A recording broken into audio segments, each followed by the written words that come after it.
আসসালামু আলাইকুম সবাইকে। সবাই কেমন আছো? আজকে আমাদের আরেকটা পর্ব হচ্ছে ব্যাংকিং ও বীমা তত্ত্ব আইন নিয়ে আমাদের প্রবলেম 6, যেটা আমরা করব হচ্ছে ব্যালেন্স শিট। এই যে প্রবলেম 6, এটা হচ্ছে আমাদের এর আগে আমরা প্রফিট অ্যান্ড লস করেছি, আজকে আমরা করব ব্যালেন্স শিট। এই ব্যালেন্স শিটের হচ্ছে এন্ট্রিগুলো টোটালি ভিন্ন। এই যে এখানে দেওয়া হচ্ছে profit and loss, premises, furniture, capital, per share, current account.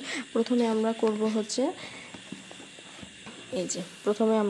হচ্ছে অ্যাসেটস। প্রথমে আমরা টোটালি অ্যাসেট যেগুলো ক্যাশ থাকবে, লোন থাকবে, সেগুলো বসাবো, দিয়ে আমরা টোটাল অ্যাসেটস করব।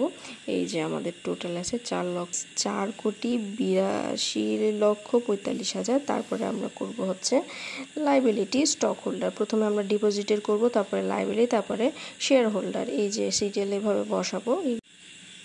এগুলো সবগুলো বসানোর পর আমরা যোগ বিয়োগ করে উত্তর আসলো 4,82,43,45,000 টাকা। তাহলে এই এন্ট্রিটা আর এন্ট্রিটা মিলে যাবে। তাহলে আমরা ডিটেলসে ক্লাস নেওয়া আছে, প্রবলেম 6-এর ডিটেলসে ক্লাস নেওয়া আছে। অবশ্যই তোমরা আমার পেজটা ভিজিট করবে। আল্লাহ হাফেজ সবাইকে।